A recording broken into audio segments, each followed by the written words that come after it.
I call her my boss. She's been with me for nearly 7 years now. She knows everything about my life, everything about our business. Eileen's always like, can we hire someone new? And then she'll show me her DMs and it would be flooded with, can I come and work for your company? Can I come and work for your company? Because that's where we've been able to build that culture. Even in the beginning when finances were tight, I remember reading a book, Leaders Eat Last. If you've read that book or heard of that book before, it's a great ethos and philosophy, but also there's legacy, which is about the All Blacks, which you mentioned before we started. Inside of the All Blacks organization, what would happen is that the captain, Richie McCaw, Dan Carter, and Tana Umaga, three of the greatest All Blacks of all time. I used to play rugby in my younger days, so this was the best book for me to read coming into business. The captains would sweep the sheds. So the captains would sweep the sheds. But I am the world's biggest super fan. You're like a super fan. Welcome to the Business Superfans podcast.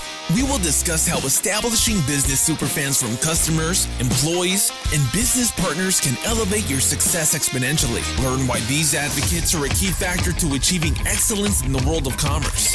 We discuss the invaluable insights of business owners who have successfully implemented the strategies in the book to build their own team of devoted superfans. Gain insightful knowledge from the experts who create applications that help you create passionate superfans. This is the Business Superfans podcast with your host, Freddie D. Ready!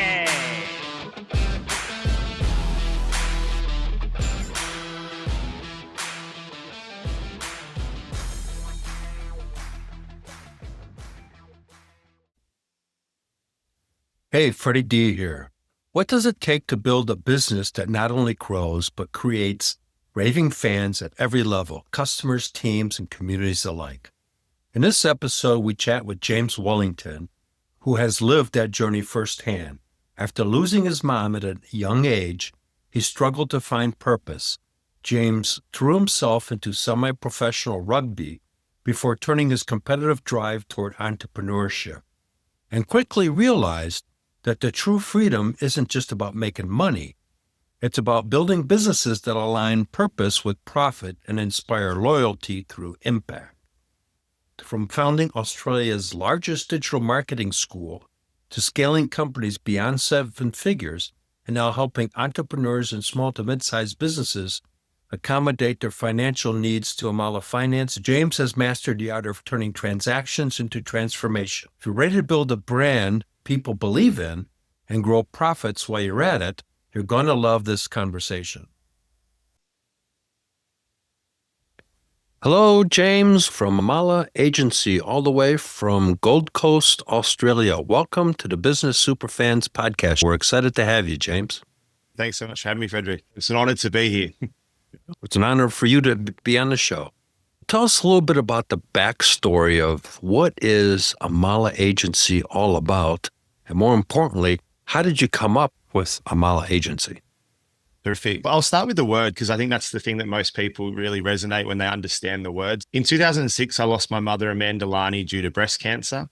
The word Amala actually comes from an acronym of her name, Amanda Lani, A-M-A-L-A. For those listening on podcasts, you would not be able to tell him, but I am half Italian. The word Amala is actually an Italian term, means to love and to love her.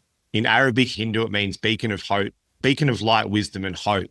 The name itself, Amala, is very much about being a beacon of light, wisdom, and hope in an industry for small to medium-sized businesses all the way through to large corporates. The design of the business was to create a movement for the SME sector to understand that there are solutions out there that can teach their business to grow from 0 to 6, 7, even 8 figures and beyond, which we've been able to achieve. And we want to pass that wisdom back on to many others. It's very sentimental. It's a large organization. We have multiple solutions. So we're not just a one-stop shop. We definitely have a lot of different focuses for businesses and very much about helping the small to medium-sized sector. What kind of services do you guys offer? So we started out in digital marketing. I know your background comes from SaaS. We have moved into SaaS now alongside finance and fintech. We actually built Australia's largest digital marketing school with over 12,000 students across Australia and New Zealand. From there, we realized there was a lot of other things that businesses needed. Any good marketer knows that leads are only as good as the salespeople selling them. If my business partner listens to this, he'll probably beg to differ. We also created a sales training agency and work alongside people like Dr. Joe Vitale, Brian Tracy, Philip Kotler. We do marketing, sales. And now we've actually moved into finance. We realized that if you combine marketing, sales, and finance, fundamental to many small to medium-sized businesses, we want to give them a running start. We've brought in-house solutions offered as a service. And our motto is actually, we make money alongside you.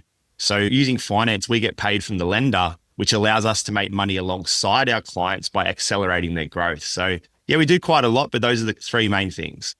Oh, that's pretty cool. Interesting. So let's go down the road first of the marketing aspect that you're doing. And how do you help SMBs? What are the services that you're providing in that space? So we'll talk about all three of them. Perfect. So what we do in the marketing sector is inside of our finance portal, we've created a merchant portal and we've actually given all of our assets for free as part of a business solution for small to medium-sized businesses to use. Some of my friends, colleagues, and business partners are very high up in the marketing space. We've done marketing for F45 US, Nordic Track, Smirnoff. I've asked some of those guys to contribute to what we call the community. They've brought together some of the best marketing resources to teach people the digital component. We help people is that we bring them in to utilize our finance, give them the resources to start and grow their business. If they need additional services, we have offers for marketing agency and sales. We use a system called Go High Level. It's a simple SaaS software.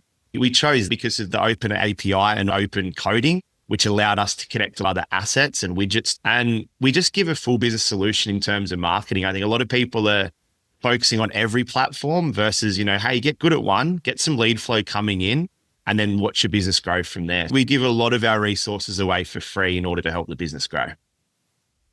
Excellent. Yeah, I use the same platform for managing my podcast stuff. So I'm quite familiar with the platform. Actually, back in 1986, dating myself clearly, I wrote my own CRM system using a relational database on a Mac. I had a backpack for my Mac and I would take it to companies that I was selling some manufacturing software to, and we would use Excel to create an ROI of their investment. I was involving them in creating the ROI, so they had ownership in it. It wasn't me, it was them. The point I'm bringing up is that it's important to leverage technology, especially in today's marketplace, to grow your platform. A product like Go High Level is an excellent platform that incorporates a multitude of capabilities within one platform. What I did back in the day was just a very rudimentary CRM system with name, number, address, and some notes. Yeah, agreed. I think with the way technology is moving at the moment, once upon a time, you assume SaaS, coding, IT comes as all these things that are out of the reach of the everyday human. I know we mentioned before we started that you've been to Australia a few times. I'm a country kid, so I will definitely say my limitations are coding technology, but I do own a large fintech company. I'm the typical CEO visionary and I'd have a team that implements. I'm like, is it possible? I remember watching a video with Elon Musk once and he always challenges his team to do things. And if they can't do it, he'll try to figure it himself and he'll go and hire someone else till they say, yes, they can do it.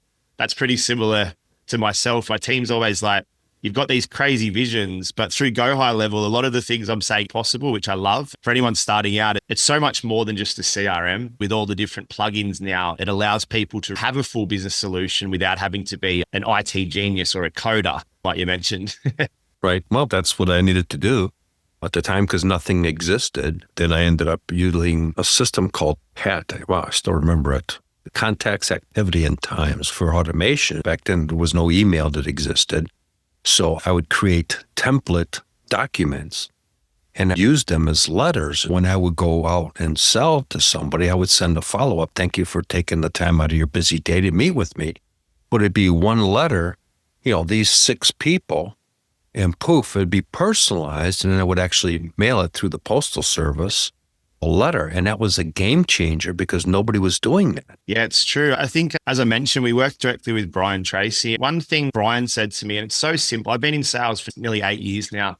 And it was one of the first interactions we had. He always gives us little gems of advice. And my whole team was writing all of this down. It's such a simple philosophy. He said 80% of the money's made in the follow-up. It's as simple as asking someone, hey, how have you experienced the service? Have you enjoyed it? Would you refer it to anybody else? And it's like, fundamentally, to do that. But in this digital day and age, we're so focused on new lead generation. And therefore, it feels like we actually forget to, like you mentioned, become that super fan, actually have that strategy to get your clients indoctrinated to then bring more people in. Because I've found every single time we've brought a referral in, we've literally had so much more money come in. The sales have been a million times easier. And the social proof's already there because you've delivered the service. A lot of people are struggling in this day and age. And like you mentioned, just that little simple follow-up. I wonder how many people, if they just spent some time nurturing their list or actually sending a message or saying, thank you for your service. Did you enjoy your service? I wonder how much more business people could have. So I 100% agree with that. I think it's such an important little thing to just do those little tweaks and follow-ups. And no one seems to do it. Even to this day, a lot of people struggle with it. Because the mindset's transactional. But I have met Brian Tracy. Actually, if you go on my website, you'll see a picture of me and him. He was in the meeting and we ended up getting a little room in a restaurant, and it was a great session with him. Super nice guy. I got some great tips out of him. But going back to the engagement, one of the things that I talk about in my book, as well as when I'm coaching some people, is the sale really isn't what people think the sale is. In my mind, the sale begins at the onboarding. The paperwork is the deal. The real sale is the whole onboarding process, the whole customer experience. Is the technology they're using going to work for them? Because that sets the precedent. If you've got the right expectations, you set up the right plans for people, especially for the workforce, because they've got a target on their back. The guy that spent the money in the technology says, okay, how come you're not making any money with this stuff yet? So if you set up the proper expectations that a lot of people don't do, they just think, well, I got the deal and that's it. That in turn sets a whole dynamics that now they become your super fans because Freddie took the light off the back of our head. We need to run two systems concurrently, run the old system until you're bringing in the new technology, phase one out, then this one goes full time. That whole onboarding and bringing that customer on sets the tonality for the relationship. Agreed. And I think, as we mentioned, your background being SaaS and our current reality in SaaS, I think the most important metric with any SaaS business should be every business's churn rate. I think a lot of people are always looking at the ROAS. So this comes from a digital marketer that runs a digital marketing school. That's great for growth and scalability. But if you've got a business that's relying upon payment plans, subscriptions, I guess, wanting to become a super fan, you should be focused on the churn rate and the attrition rate of actually maintaining the customer relationships. But also the metric that we very much focus on from a marketing standpoint is lifetime value. Like How many times has the customer said yes to something else? And I think that's where a lot of businesses struggle is they look at cost per acquisition, average order value, and ROI, or ROAS we call it, return on ad spend. Those three metrics, they're all front-end metrics, but we know from scaling our business from zero to over $700,000 per month. We've done about 50 million in the space to date in the online high-ticket education space. The metrics that really mattered was the back-end lifetime value. We had customers coming in from the front, a $97 low-ticket course, and have spent over $100,000 with us because the experience was world-class.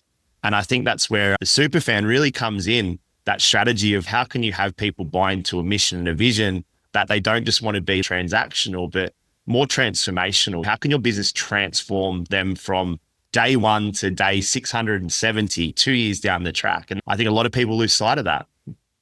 Totally, because when I was selling into the manufacturing space, and I had what's called computer-aided manufacturing software in the CAD/CAM market space, and I go into a tool and die shop, I didn't get into the features and functions of the software because reality is I tell the owner, says, okay, James, all the other products do the job. Some will turn right, some will turn left, some are blue, some are green. Where do you see yourself 2, 3, 5 years from now? What's the biggest bottleneck in your business that's costing you and holding back? And why are you looking at this technology? The conversation switched. My style of selling was business strategy. This is just a tool. But how can I help you get to where you want to go? No pain points where we're scrapping metal. How much did that metal cost you? 20 grand. How many times you scrap that metal per year when the milling machine doesn't cut it correctly because of some algorithm issues? 4 times a year. Okay, so that's $80,000. If I could save you 2 of those, you're in a plus column investing in my technology, and then we would work out the whole plan, laying out the whole implementation process, running concurrently, making the decision, training, setting up systems, processes, and procedures. We work the sale backwards. I said, well, James, based upon your timeline that you just outlined, you need to issue me that PO in the next hour. And you'd be toast. What happened is that company we talked about went from a 40-man shop to 120 people. They bought the building next door, built a breezeway between those two, and bought the building on the other side. It completely scaled. They were my super fan to where they would call other owners and say, you're doing overflow from us. You need to contact Freddie D here and get the same technology. And just like you said earlier, the guys would call up and say, hey, Jack says I need to get this. What's it going to cost me? How fast can you get it in here? And that was it. Yeah. The fundamentals of business always remain the same, but the way in which people perceive business is what's changing. And a lot of people are in that day and age where it's like, I love social media for the tool that it is for business, but it's just that a tool. The addiction towards vanity metrics, like even when I say 12,000 customers, I say that as a metric, but what I'm really proud of is the thousands of people that started an agency, the thousands of people that have replaced their full-time income, the hundreds of people that have done over multiple six figures now. When I really look for it, I look at the people that genuinely benefited from it. I think sometimes in my entrepreneurial journey starting out, I was very much into that, sales. Since doing that, I know we've mentioned marketing so far. We do have sales and finance. When we created our sales program, I was focused on a connection to the why and to the who that it actually becomes. So the future of that, whereas a lot of the past experiences in sales, and again, I won't name names and this isn't a stab at anyone in the industry, but a lot of sales trainers are teaching these days the what and the how. They take people into how would you feel if you didn't make this experience? It's like a negative fear-based selling model versus, why does something like this benefit you? Who do you think this could help? Or how could this be in the future? The how question could be used from a negative or a positive. We teach our team to really create that emotional connection, because anybody can get all the flashy bells and whistles. We live in a day and age, your website looks amazing, but what's the saying? It's not too crude, but you can't polish a turd is what we say here in Australia. And it's like— a turd's a turd. I think that's sometimes the thing is people spend so much time on social media, Instagram, Facebook, but realistically, the business has no substance. It's like, can I see your testimonials? Can I see your results? And people won't do that. But you mentioned that once you help that business grow, that's a true testament of the system and the product you provided. And that's where I think a lot of people need to get to in this industry. This is how much money I make. I call business owners out that we work with. So we actually let go of clients if they're too much in their ego. We're like, where are your loyal customers? Where's your reviews? Where's your results? We won't bring them on in the first place. But if we work with them for 2 or 3 months and they don't have that, and they don't have testimonials and people aren't willing to rebuy, we have basically a 3-strike rule and we'll say, hey, we want to work with you. We don't just want to pump and dump your business. I find that a lot of the biggest thing I call clients out on is when they go and celebrate their new Lamborghini or their new this, and they literally are just like rubbing it in the face of their clients and their product isn't where it should be. I'm like, you've basically just showed your whole client base that they bought you that and you haven't delivered on your service. I really don't like, and again, I've got nice cars and things like that, but it's more for me the product. I really just think the product's so integral in a day and age where everyone's focused on the flash and the cash. Well, it's also building those relationships because, for example, that tool and die shop I talked about, when the IT guy was going through a divorce, who was sitting at the bar with him, listening to all the challenges he was going through? Me. Who listened to his aspirations of where he wanted to grow in the company? Me. When I would go to other tool and die shops, because that was a space I was in for a while, I would send a thank you letter to everybody, the guys from the shop floor who ran the milling machines and everything else. I would acknowledge them. Hey, Dave, hey, Steve, thanks for taking the time out of your busy day to participate in your thing. Your feedback was greatly appreciated and all that stuff. And what happened was when I'd win the sale, I'd ask, why did you choose us? And the response was overwhelming. Most of the time, we felt that after the sale, you would give us the best support. Yeah, it's so important. So I've always, when I've tracked business and sales, I'm a devout Christian myself, a believer. I've always said to myself, how would I want to be treated? Do unto others as you would want done to yourself. I always try to find an avatar of a family member that I'm speaking with and be like, if I'm talking to a lady or a man, how would my uncle be sold? How would my dad be sold? How would my auntie be sold? I always try to get into that emotion of if that person was my family member and I was watching someone else sell them, honored in what they're doing. And if I could see objectively, is that person doing the right thing? I'd be like, that's the way I've always treated sales. I'm like, would I want this done to a family member with what I'm doing right now? Like, am I selling the right thing? So it's those little 1%ers, and I think that doesn't go unnoticed. I like to put reminders of clients that I've worked with. I put notes in CRM inside of Go High Level. I put reminders for their birthday. We can use automations these days. We've had over 60,000 customers, so I'm only one person, but I'll just put a reminder, and we have a birthday reminder text that goes out just to say, hey, happy birthday. Find that out on their onboarding call. The little things are the big things. That's what people don't realize. Going to the bar, listening to him going through divorce was a little thing. But for him, it was the world because it was somebody that he liked, he trusted, and was not related to family in any way. It was just a friend, and I had become a friend. Actually, the last time I went to that shop, they wouldn't let me in. They were holding the door closed. And I'm going, what's up, dude? And they're like, man, every time you walk in there, you cost us $100,000. The bottom line was their business had exploded. So it was just them making fun of me, which is cool.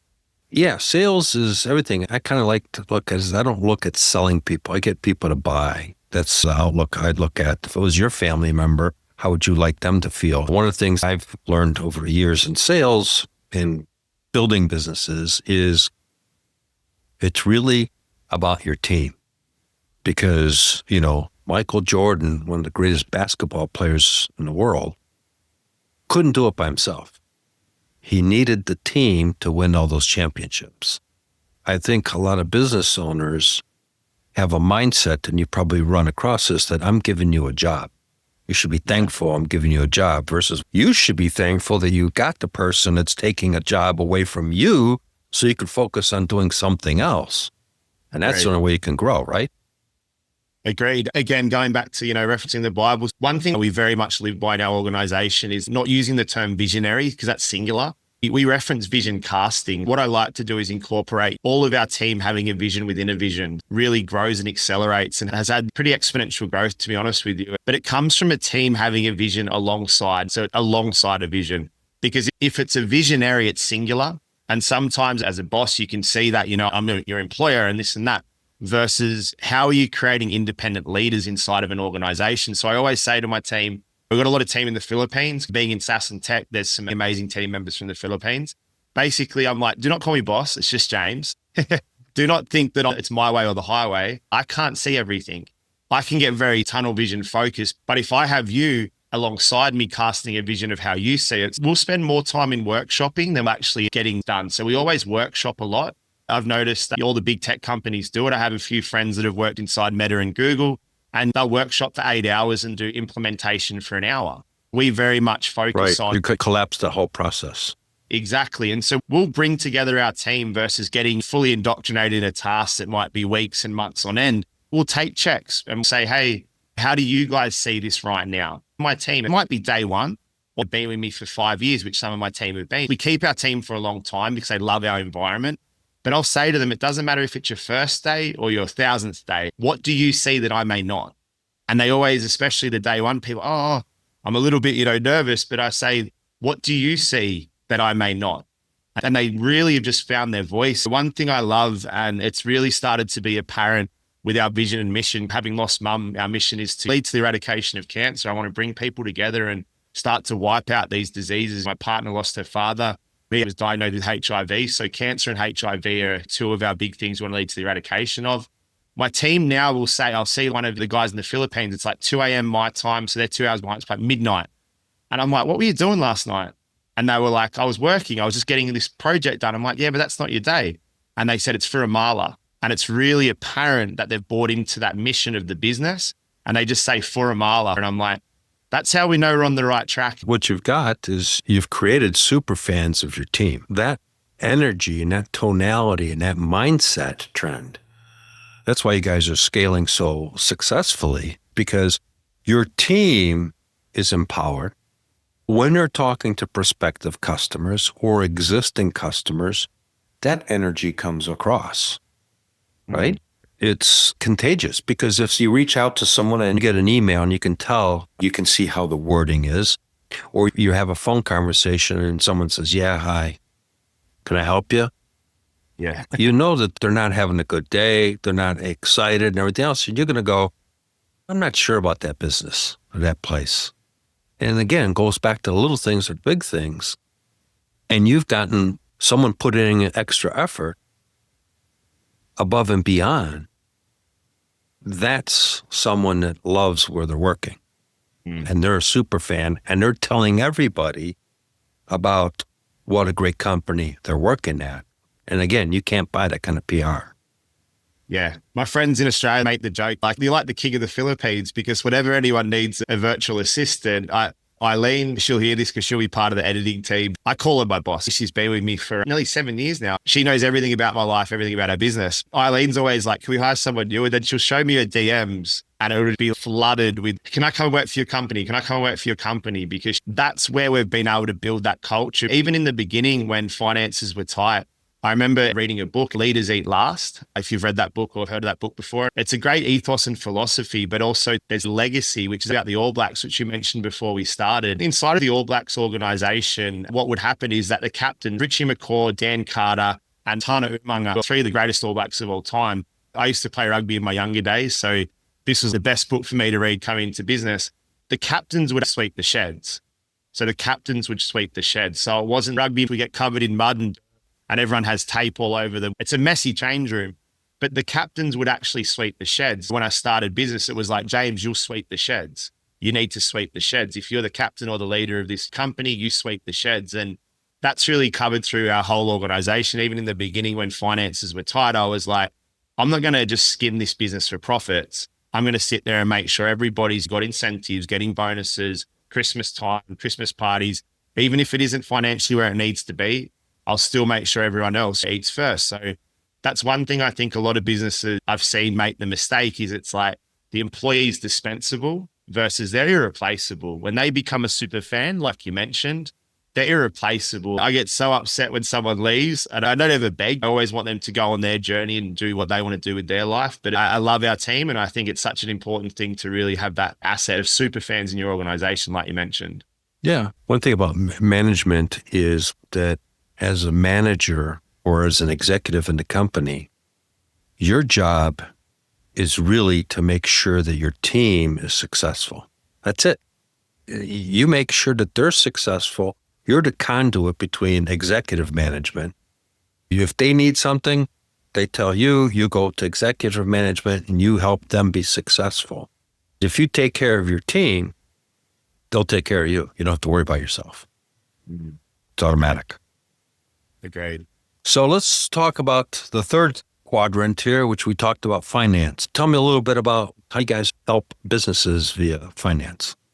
I think I really pulled back the veil on what I've been able to have success with my companies. I've had multiple 7-figure companies and 2 8-figure businesses. I really sat down at the core of it all, and it was the ability to access money for ourselves, our clients. Coincidentally, the number plate on my car is PIF, stands for paid in full sales. I was the CRO of the digital marketing school. So my partner Scott was CEO. So, had that identity of a paid in full sale. But when you let go of the ego and you look at the businesses objectively, you realize it wasn't the paid in full sales. It was the ability to access cash flow and make things financially affordable. I remember the first time I did a 100K deal in online high ticket, in online coaching, that's a big deal. It was because we had finance. So we could package up these services and make it affordable without depleting cash. After having 12,000 students and rediscovering God and coming back to faith, I just want to help small businesses have the best opportunity to grow and scale. And I realized that a lot of people would love a business doing 20,000 a month, but they think it's such a big stretch. Do I do SaaS and sign people up for 97 a month? Do I do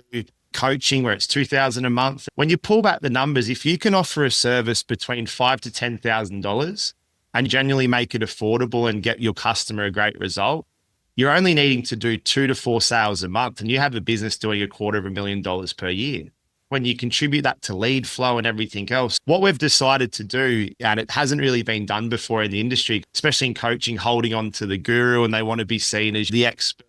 Tony Robbins was the first to say, I'm not your guru. I don't want to be your guru, but I want to offer an obvious solution. We have finance here in Australia. New Zealand and the US, and we're about to open up the UK. What we're doing is finance for free for all clients to use for their businesses. We get paid through the lender by providing the service as a finance broker.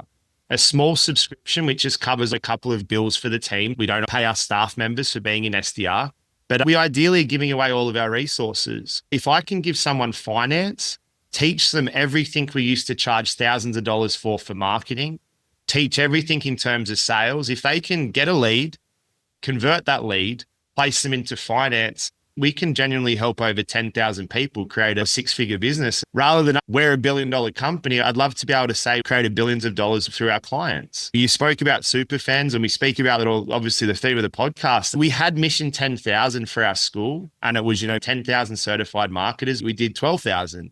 This time around, I'm like, I want to help 10,000 small businesses utilize a system of marketing, sales, and finance to grow a successful six-figure business so they can have time freedom for their family. Look back in 2-3 years' time and be like, we did that. Finance for me is the way to not just treat it like finance, but treat it like a system, if that makes sense. Oh, it does make sense, because that's usually one of the things that kills a lot of companies. They're living invoice to invoice. And you get a situation where someone decides to slow pay you, your cash flow just completely gets screwed up, especially if you didn't have any extra cushion and you were counting on that invoice. You've got teams to pay and suppliers to pay and everything else. It's detrimental. Yeah. It is. And then because we've attached the software to it through Go High Level, we've actually built out the CRM, the system. So it's everything a business would need. So it's like everything I need to start my business. So it's a full business solution, and finance being the driving key.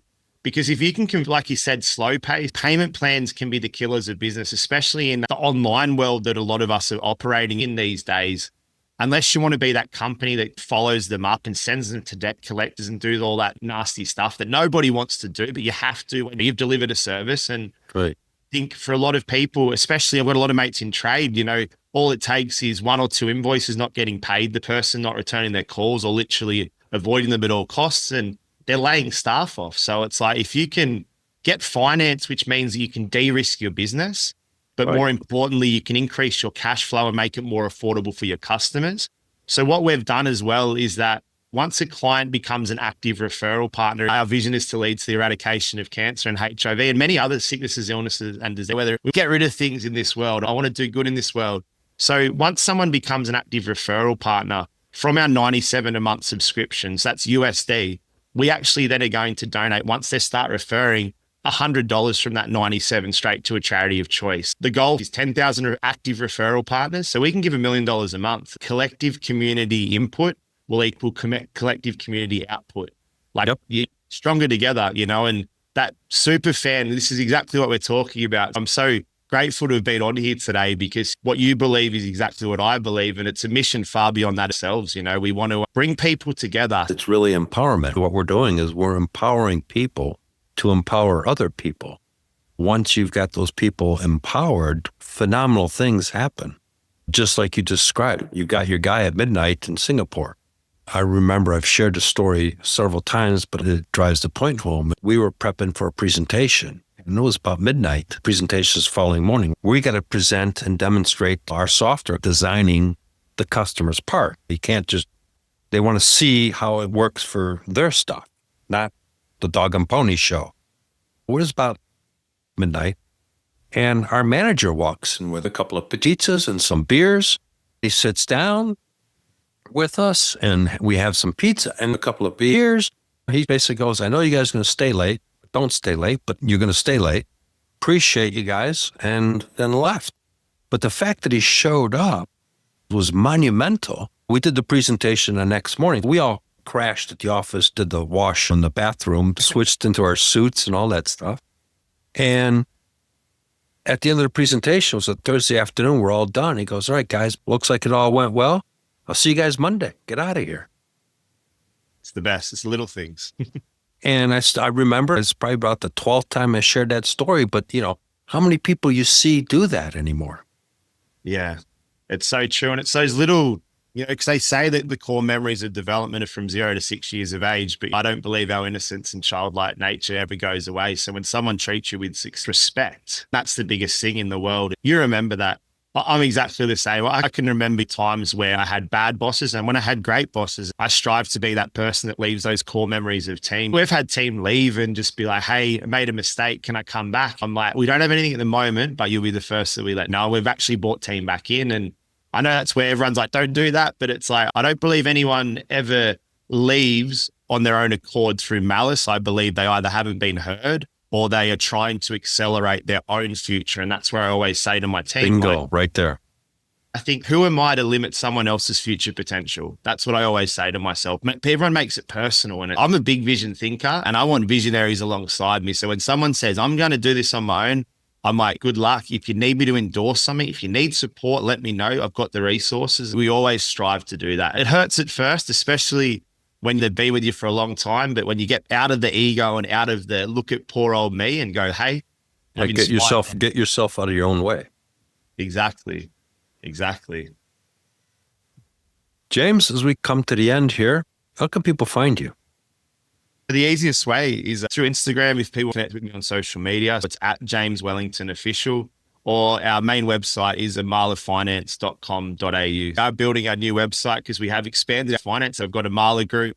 My team's currently building that out because I can be quite spontaneous, and having visionaries in your organization, we tend to build a few other things. We've got bookkeeping services, a lot of other things coming, but amala.finance.com.au is probably the easiest way. Excellent. And then do you have something for our listeners?